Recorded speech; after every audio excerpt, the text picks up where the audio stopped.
સર્વને મારા જય શ્રી કૃષ્ણ. આપ સર્વેનું મારી યુટ્યુબ ચેનલમાં હાર્દિક સ્વાગત છે. પવિત્ર અને પાવન એવો શ્રાવણ માસ ચાલી રહ્યો છે, ત્યારે સર્વને મારા હર હર મહાદેવ. ઓમ ત્રંબકમ યજામહે સુગંધિમ પુષ્ટિવર્ધનમ ઉર્વારુકમેવ બંધનાદ મૃત્યોન્મોક્ષીયમામૃતામ. ઓમ નમઃ શિવાય. શ્રાવણ માસમાં આપણે રુદ્ર સંહિતાનો પાઠ કરીએ છીએ, ત્યારે સૃષ્ટિખંડમાં ભાગ 4 શિવ ભગવાનની શિવલિંગની પૂજા કેવી રીતે કરવી, કયા પુષ્પો કે પાન ચડાવવાથી શું ફળ મળે છે, તે આપણે આ વિડીયોમાં જોવાના છીએ. તો વિડીયોને અંત સુધી જરૂરથી જોજો. અને જો ચેનલમાં નવા હોય અને ચેનલને સબસ્ક્રાઈબ ના કરી હોય તો જરૂરથી કરજો. અને વિડીયો પસંદ આવે તો લાઈક અને શેર કરી અને કોમેન્ટમાં હર હર મહાદેવ જરૂરથી લખજો. બ્રહ્માજીએ નારદજીને કહ્યું કે જાણવું પણ ખૂબ જ જરૂરી છે કે કયા પાન, પુષ્પો કે ફૂલથી શિવજીની પૂજા કરવાથી શું ફળ મળે છે. તેના ઉત્તરમાં કમલપત્ર, બીલીપત્ર, શંખ પુષ્પથી શિવજીનું પૂજન લક્ષ્મીદાયક છે. એટલે કે બીલીપત્ર, કમલપત્ર અને શંખ પુષ્પોથી શિવજીની પૂજા કરવાથી ને લક્ષ્મીનો પ્રસન્ન થઈ અને ઘરમાં લક્ષ્મી આવે છે. 50 કમલ પુષ્પોથી શિવજીનું પૂજન કરવાથી રોગનું નિવારણ આવે છે. અને 1 સહસ્ત્ર કમળથી કરવામાં આવેલી પૂજાથી ભાયારદાયક છે. જે વ્યક્તિ મુક્તિ ઈચ્છે છે તેણે કુશાથી શિવજીની પૂજા કરવી જોઈએ. અને જેને આયુષ્યની ઈચ્છા છે તેમને દૂર્વાથી તથા પુત્રની ઈચ્છા હોય તેમને ધતુરાથી શિવજીનું પૂજન કરવું જોઈએ. અને પ્રતાપના ઈચ્છુકે આંકડાના ફૂલથી શિવજીનું પૂજન કરવું જોઈએ. કરેણના ફૂલથી પૂજન કરવાથી દરિદ્રતા દૂર થાય છે. તથા હારસ સંહિતાથી કરવામાં આવેલી પૂજાથી સમૃદ્ધિદાયક થાય છે. શત્રુનાશ માટે જેના શત્રુનું મૃત્યુ અભિષય હોય ત્યાં રાઈના ફૂલથી શિવજીની પૂજા કરવી જોઈએ. કેતકી અને ચંપાના ફૂલથી શિવજીની પૂજા કરવાથી બહિષ્કૃત થાય છે. નારદજીએ બ્રહ્માજીને શિવલિંગના અંતર્હિત થઈ ગયા પછીનું વૃત્તાંત જાણવા ઈચ્છા કરી. ત્યારે બ્રહ્માજીએ બતાવ્યું કે શિવજીના અંતર્ધ્યાન થઈ જવાથી મેં હંસનું અને વિષ્ણુ એ વરાહનું રૂપ ધારણ કરી લીધું તથા સૃષ્ટિની રચના પર વિચાર કર્યો. હંસ અને વરાહનું રૂપ ધારણ કરવાના કારણ ઉપર પ્રકાશ ફેંકતા અને નારદજીની જિજ્ઞાસાનો શમન કરતા બ્રહ્માજી બોલ્યા કે હંસની ગતિ ઉપર જવાથી હોય છે અને ક્ષીર નીર જેવી વિવેક બુદ્ધિ તત્વ અતત્વના જ્ઞાનમાં જેવી હંસની હોય છે એવી કોઈ બીજા પક્ષીની નથી. હંસ જ જ્ઞાન અને અજ્ઞાનના નિરાધારમાં સૌથી વધારે સક્ષમ છે. તેથી જ મેં હંસનું રૂપ ધારણ કરી લીધું. વરાહની નીચે જવાની ગતિ નિશ્ચલ હોય છે, તેથી વિષ્ણુએ વિરાહનું રૂપ ધારણ કરી લીધું. ત્યારબાદ નારદજીને સૃષ્ટિ રચનાના વિવરણથી પરિચિત કરાવતા બ્રહ્માજીએ કહ્યું કે શિવના અંતર્હિત થઈ જવાથી વિષ્ણુજી બ્રહ્માંડમાંથી બહાર નીકળીને વૈકુંઠ ચાલ્યા ગયા. અને તે સમયે મેં શિવ અને વિષ્ણુને પ્રણામ કરી સૌથી પહેલાં જળનું નિર્માણ કર્યું. તે જળમાં મેં એક અંજલિ નાખી અને 24 તત્વોવાળું ઈંડું પ્રગટ કર્યું. તે ફરી વિરાટ થઈ ગયું. આ વિરાટ ઈંડામાં ચૈતન્ય લાવવા માટે મેં 12 વર્ષ તપ કર્યું. તેના ફળ સ્વરૂપ વિષ્ણુજીએ અણુના અનંતમાં પરિષ્ઠ થઈને તેને ચૈતન્ય આપ્યું. ત્યારબાદ જ્યારે મેં સૃષ્ટિ નિર્માણ આરંભ કર્યો ત્યારે સૌથી પહેલાં અવિદ્યા અને અહંકાર પ્રદાન પાપની સૃષ્ટિ માટે સામે પ્રગટ થઈ ગયા. ત્યારથી મેં સ્થાવરોની રચના કરી અને ફરીથી મુખ્ય સૃષ્ટિની રચના માટે શિવજીનું ધ્યાન કરવા લાગ્યો. ત્યારબાદ 83 ચાલવાળા જીવ ઉત્પન્ન થયા, જેનાથી અસંતુષ્ટ થઈ અને મેં સતગુણી દેવોની સૃષ્ટિ બનાવી. ત્યારબાદ શિવજીના આદેશથી રજોગુણ પ્રદાન માનવીય સૃષ્ટિ બનાવી. આ પ્રકારે તામસી સ્થાવર તિર્યક દેવ તથા માનવ સૃષ્ટિ થઈ ગયા પછી મેં સ્વર્ગોની રચના કરવાનો વિચાર કર્યો. સ્વર્ગ રચનાના વિચાર આવવાથી 3 સ્વર્ગ ઉત્પન્ન થયા: મહર્ત સ્વર્ગ, સૂક્ષ્મ ભૌતિક સ્વર્ગ અને વૈચારિક સ્વર્ગ. વૈચારિક સ્વર્ગથી અષ્ટવિધ પ્રાકૃતિક સૃષ્ટિ ઉત્પન્ન થઈ. આ પ્રકૃતિમાં વિકૃતિ આવવાથી અવર્ણનીય કુમાર સ્વર્ગ ઉત્પન્ન થયો. તેના ઉપરાંત દીવ જાતક સર્ગના અસ્તિત્વમાં આવવાથી માનસપુત્ર સનત ઉત્પન્ન થયો. સનત વગેરેની વૈરાગ્યની ભાવનાને કારણે જ્યારે તેમણે સૃષ્ટિ રચનાના મારા આદેશની અવગણના કરી તો મને ક્રોધથી સાથે એટલું વધારે દુઃખ થયું કે મારી આંખમાં આંસુ આવી ગયા. ત્યારે ભગવાન વિષ્ણુ પ્રગટ થયા અને તેમણે મને સાંત્વના આપી તથા ભગવાન શિવનું ધ્યાન કરવાનું કહ્યું. મેં શિવજીનું ધ્યાન કર્યું અને મારા ધ્યાનથી પ્રસન્ન થઈ અને અર્ધનારીશ્વર તેજ રાશિ નીલલોહિત શિવ પ્રગટ થયા અને મારી પ્રાર્થનાથી તેમણે પોતાના તુલ્ય રુદ્રોની સૃષ્ટિ બનાવી. મેં હાથ જોડી અને તેમને માનવીય સૃષ્ટિ કરવાની પ્રાર્થના કરી. આ પ્રાર્થના પછી ભગવાન મહાદેવે દુઃખ સાગરમાં નિર્મગ્ન થનારી અને શુભ ન લાવનારી સૃષ્ટિ કરવાની અનિચ્છા પ્રગટ કરી. તેમણે કહ્યું કે હું શરણાગતોને તત્વજ્ઞ કરનારો છું અને દુઃખીઓનો ઉદ્ધાર કરું છું. તેથી જ હું સુખ દુઃખમય પ્રજાની સૃષ્ટિ નહીં કરું. આ સૃષ્ટિનો કાર્યભાર તમે જ સંભાળો. એ વાત જુદી છે કે માયાની બાધા તમને આ કાર્ય નહીં આપે. શિવજીના અંતર ધ્યાન થઈ ગયા પછી બ્રહ્માજીએ સૃષ્ટિ રચનાનું કાર્ય જાણવા કહ્યું. તેમણે બતાવ્યું કે પંચભૂતોના પંચીકરણ દ્વારા પૃથ્વી, જલ, વાયુ, આકાશ, અગ્નિ, પર્વત, સમુદ્ર અને વૃક્ષ વગેરે તથા કાળ આદિથી પર્યત કાળોની સૃષ્ટિ બનાવી. એના પર પણ હું સંતુષ્ટ રહ્યો અને મેં ભગવાન શિવનું ધ્યાન કર્યું. અંબિકા સહિત શિવનું ધ્યાન કરવાથી મને જે શક્તિ મળે તેના દ્વારા નેત્રોથી મરીચને, ભૃંગુને હૃદયથી, અંગીરાઓને માથાથી, પુલહને કાનથી, પુલસ્થને ઉદાન વાયુથી, વસિષ્ઠને સમાન વાયુથી ઋતુને, અપાન વાયુથી અત્રિને, સ્ત્રોતોથી દત્રને, પ્રાણથી કોડથી નારદને, તમને અને પોતાની છાયાથી કંદર્ભને ઉત્પન્ન કર્યા. આ કાર્યની સાથે જ જ્યારે સાધનોના આધારભૂત ધર્મને સંકલ્પથી જન્મ લીધો અને આ કાર્યથી મને ખૂબ જ સંતોષનો અનુભવ થયો. આટલી બધી સૃષ્ટિ પછી મેં પુરુષ અને નારીના રૂપમાં પોતાના જ અલગ કર્યા. એમાં મનુરૂપ પુરુષ અને સતરૂપા રૂપી સ્ત્રીને રૂપ ધારણ કરી બંનેના લગ્ન કરી મૈથુનની સૃષ્ટિ ઉત્પન્ન કરી. મનુ એ સતરૂપાથી 2 પુત્ર પ્રિયવર અને ઉત્તાનપાદ તથા 3 પુત્રીઓ આકૃતિ, દેવહૂતિ અને પ્રસૂતિ ઉત્પન્ન થઈ. આકૃતિએ રુચિને, દેવહૂતિએ કંદર્વને ગ્રહણ કર્યા અને દક્ષ પ્રજાપતિએ પ્રસૂતિનો સ્વીકાર કર્યો. પછી તેમને સંતાનોથી આખું જગત ભરાઈ ગયું. આકૃતિએ દક્ષિણ અને યક્ષને, યજ્ઞ એ દક્ષિણના 12 પુત્રોને જન્મ આપ્યો. દેવહૂતિએ પણ અનેક સંતોના ઉત્પન્ન કરી દક્ષિણી 24 કન્યાઓ ઉત્પન્ન કરી. તેમાં તેમણે શ્રદ્ધા, લક્ષ્મી, ધ્રુણી, તૃષ્ટિ, પુષ્પિ, મેઘા, ક્રિયા, બુદ્ધિ, લજ્જા, વાયુ, શાંતિ, સિદ્ધિ અને કીર્તિ આ 13 પુત્રીઓને યમને આપી દીધી અને બાકી ખ્યાતિ, સ્મૃતિ, પ્રીતિ, ક્ષમા, સંતતિ, અનુરુયા, શ્વરા અને સ્વધા, ભૃગુ, ભય, મરીચી, અંગીરા, પુલસ્ત્ય, ઋતુ, અત્રિ, વરિષ્ઠ વગેરેને કમરૂપને સોંપી દીધી. ત્યારબાદ તો શિવજીની કૃપાથી અસીમથી સૃષ્ટિ ઉત્પન્ન થઈ.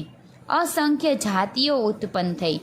તેમાં બ્રહ્માંડ જાતિ જ સર્વોત્કૃષ્ટ છે. બ્રહ્માજીએ નારદજીને કહ્યું કે હે નારદ, હું તમને ગુણનિધિની કથા સંભળાવું છું, તે સાંભળો. પુરાણ કાળમાં કાંપલીય નગરમાં એક અગ્નિહોત્રી યજ્ઞદત્ત નામે બ્રાહ્મણ રહેતો હતો, જે વેદોનો જાણકાર, યજ્ઞાદિમાં કુશળ, શાંત પ્રકૃતિવાળો બ્રાહ્મણ હતો. તેને ગુણનિધિ નામે એક પુત્ર થયો. તે દુષ્ટ બુદ્ધિવાળો તામસી પ્રકૃતિનો હતો. વેદાધ્યાન કરવાને બદલે જુગાર રમતો. બ્રાહ્મણ યજ્ઞદત્તને જાણ થતાં તેમણે પોતાના પત્નીને પૂછ્યું, તો બ્રાહ્મણી પોતાના પુત્રને છાવવા માટે યજ્ઞદત્તને ખોટી વાત કરતી, ગુણનિધિ માટે જૂઠનો સહારો લેતી. બ્રાહ્મણે ગુણનિધિને આ રસ્તો છોડી દેવા ઘણો સમજાવ્યો, પરંતુ તેને પોતાની માતાની વાતને ધ્યાન દીધું નહીં. એક દિવસ યજ્ઞદત્તે પોતાની વીંટી એક જુગારીના હાથમાં જોઈ, એટલે પેલા જુગારીને આ વીંટી તેને ક્યાંથી મળી એવું પૂછતા પેલા જુગારીએ યજ્ઞદત્તને કહ્યું, તમારો પુત્ર જુગારમાં આ વીંટી મારી પાસે હારી ગયો છે. તેમજ તમારા ઘરમાંથી કિંમતી રત્નો, આભૂષણો, વસ્ત્ર અને વાસણ કૂસણ અને ધન પણ તે જુગારમાં હારી ગયો છે. પેલા જુગારી પાસેથી પોતાના પુત્રના આવા દુષ્ટ કૃત્યો જાણી યજ્ઞદત્તને ઘણું દુઃખ થયું. ઘરે આવી અને પોતાના પત્નીને વીંટી માટે તથા પુત્ર વિશે પૂછ્યું, ત્યારે પોતાની પત્ની સામે જૂઠું બોલી અને ખોટો જવાબ આપવા લાગી. આથી બ્રાહ્મણે અતિ ક્રોધ આવ્યો અને કહેવા લાગ્યો, મને ખ્યાલ આવી ગયો છે કે તે જ તારા પુત્રને અવળા માર્ગે ધકેલ્યો છે. જૂઠનો સહારો લઈ તું તારા પુત્રના કૃત્યોને છાણવતી રહે છે. એટલા માટે હવે હું તારો ત્યાગ કરું છું અને હું બીજા લગ્ન કરી મારી ઈચ્છિત કાર્ય કરીશ અને આજથી એમ માનીશ કે મારે કોઈ પત્ની કે પુત્ર હતા જ નહીં. આટલું કહી બ્રાહ્મણ ઘરનો ત્યાગ કરી ચાલ્યો ગયો. બ્રાહ્મણના ગયા પછી ગુણનિધિ ઘરે આવ્યો એટલે માતાએ સઘળી બીના કરી અને સંભળાવી. આથી ગુણનિધિ ઘણો દુઃખી થયો અને તે ઘર છોડી અને ચાલ્યો ગયો. ઘણું ચાલ્યા પછી તે એક નગરમાં પ્રવેશ્યો. ભૂખ અને તરસથી પરેશાન હતો. તેને જોયું તો શિવરાત્રિનું વ્રત રાખી કેટલાક શિવજીના ભક્તો શિવ મંદિરે જતા હતા. ગુણનિધિ પણ કંઈક આશાએ તેમની પાછળ પાછળ શિવાલયે આવ્યો. વ્રત રાખેલા તમામે શિવજીનું પૂજન કર્યું, પ્રાર્થના સ્તુતિ કરી. ત્યાર પછી મેવા મીઠાઈનો ભોગ શિવજીને ધરાવી ભજન કીર્તન અને નૃત્ય કરવા લાગ્યા. ત્યાર પછી થાકી અને સર્વે નિંદ્રાધીન થયા. આ લાગ જોઈ અને ગુણનિધિ હળવેકથી મંદિરમાં પ્રવેશ્યો, પરંતુ પ્રગટાવેલા દીપનો પ્રકાશ ઝાંખો થઈ ગયો. આથી ગુણનિધિએ પોતાનું વસ્ત્ર ફાડી તેનું દિવેલ બનાવી અને દીવો પ્રજ્વલિત કર્યો અને પછી શિવજીને ધરાવેલા મેવા મીઠાઈ લઈ અને ભાગ્યો. પણ એના પગની ઠેસે એક શિવજીને વાગતા તે જાગી ગયા અને ચોર સમજી તેને પકડ્યો માટે બૂમો પાડવા લાગ્યો. આથી આસપાસના લોકો જાગી ગયા અને ગુણનિધિને પકડી મારવા લાગ્યા. અતિ માર ખાવાથી ગુણનિધિનું મૃત્યુ થયું.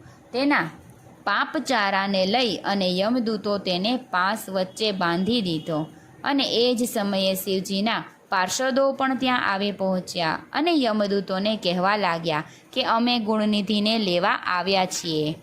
આમ પાપી જીવને લઈ જવા આવેલા યમદૂતો અને શિવ પાર્ષદો વચ્ચે ઘણો વિવાદ થયો. ત્યારે શિવ પાર્ષદો કહેવા લાગ્યા કે આ જીવ પાપી છે, પરંતુ એણે શ્રદ્ધા અને ભક્તિથી શિવરાત્રિએ શિવપૂજન વિધિ જોઈ છે. વળી શિવજીના ભક્તજન ભજન કીર્તન સાંભળ્યા અને પોતાનું વસ્ત્ર ફાડી અને દીપ પ્રગટાવ્યો, એટલે શિવજીની કૃપાથી તેના ઉપર ઉતરી છે. આથી તેના બધા પાપો નાશ પામ્યા છે, એટલે આ જીવ શિવલોકને અધિકારી છે. શિવ પાર્ષદોનું કહેવું સાંભળી યમદૂતો ચાલ્યા ગયા. યમદૂતોએ આ સઘળી બનાવ ઘર ધર્મરાજાને કહી સંભળાવ્યો. ત્યારે ધર્મરાજા કહેવા લાગ્યા, હે દૂતો, શિવમાં આસ્થા, ભક્તિ અને વિશ્વાસ નાખનારા ત્રિપુંડધારી રુદ્રાક્ષને ધારણ કરનારા જીવને ભૂલથી પણ અહીં લાવાય નહીં, કારણ કે ભોળાનાથમાં આસ્થા રાખનાર જીવ શિવલોકનો અધિકારી બને છે.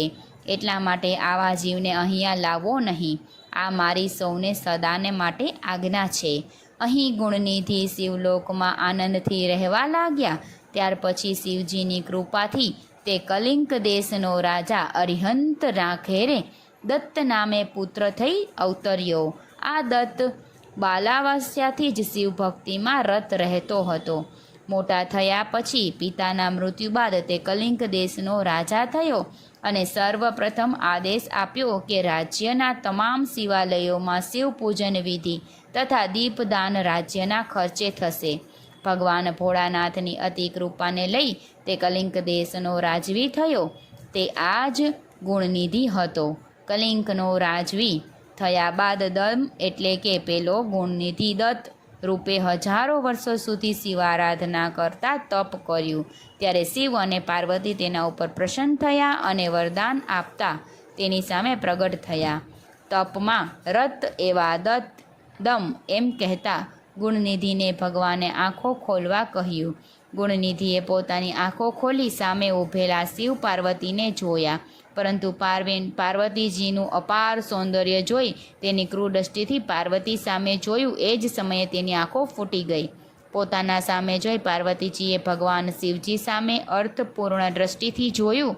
ત્યારે તેમને જણાવ્યું કે તેમનો જ પુત્ર છે અને પ્રશાંતધાર દ્રષ્ટિ રાખી જુએ છે. બાદમાં શિવજીએ તેમને કુબેર બનવાનું વરદાન આપ્યું અને કહ્યું કે આ અલકાપુરીમાં જ પોતાનું કાયમી નિવાસસ્થાન બનાવવા રહે. ત્યાર પછી શિવજીની આજ્ઞાથી ગુણનિધિ પાર્વતીજીને ચરણે નમ્યો. ત્યારે તેમના ઉપર પ્રસન્ન થઈ તેમની ફૂટેલી આંખો પિત્તવર્ણ બનશે એવું વરદાન આપ્યું અને કહ્યું કે હે ગુણનિધિ, આજથી તારું નામ ભગવાન ભોળાનાથ કૃપા થકી કુબેર થશે. આમ કુબેર બનેલો ગુણનિધિ ભગવાનની આજ્ઞાથી વિશ્વકર્માએ નિર્માણ કરેલ સુંદર નગરમાં રહેવા લાગ્યો.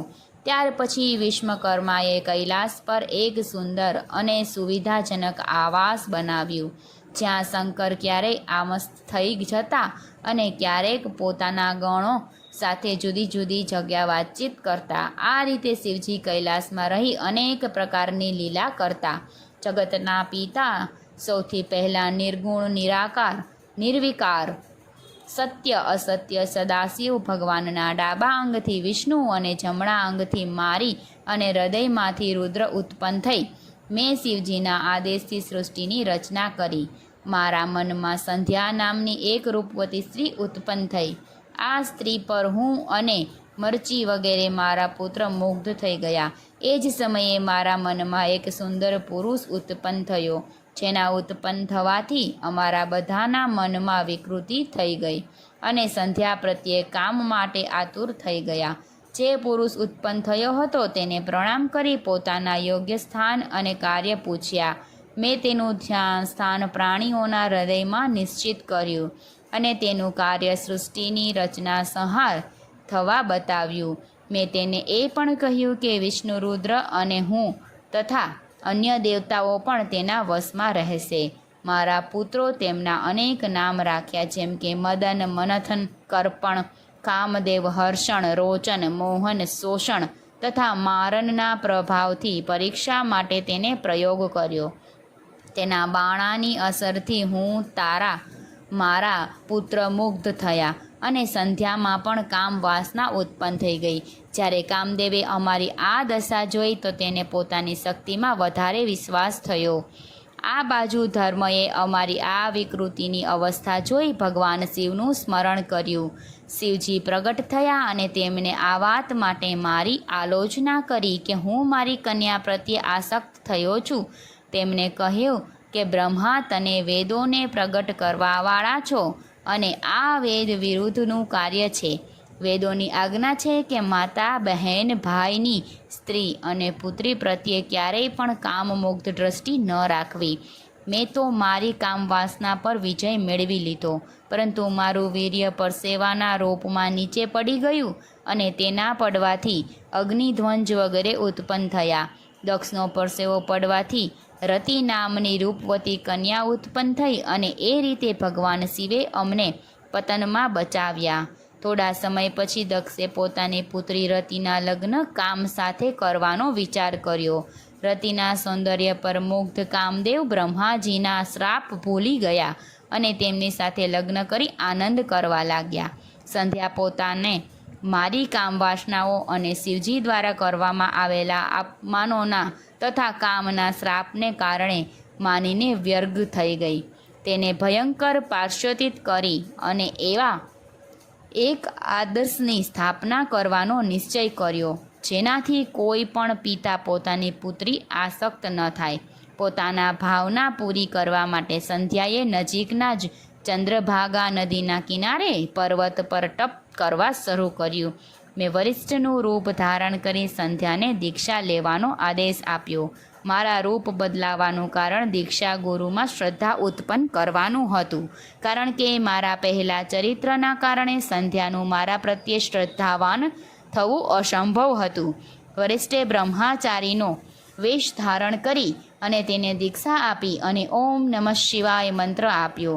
સંધ્યાએ મંત્રનો મૌન રૂપે જાપ કરતી ભગવાન શિવને પ્રસન્ન કરવા લાગી. શિવજી પ્રસન્ન થયા. તેને વરદાન માંગવા કહ્યું. સંધ્યાને 3 વરદાન માંગ્યા. હવે આગળના વિડીયોમાં આપણે શિવજીએ પ્રસન્ન થઈ અને વરદાન માંગવા કહેતા સંધ્યાને કયા 3 વરદાન માંગ્યા અને આગળની વાત સાંભળીશું. તો વિડીયોને જરૂરથી જોજો.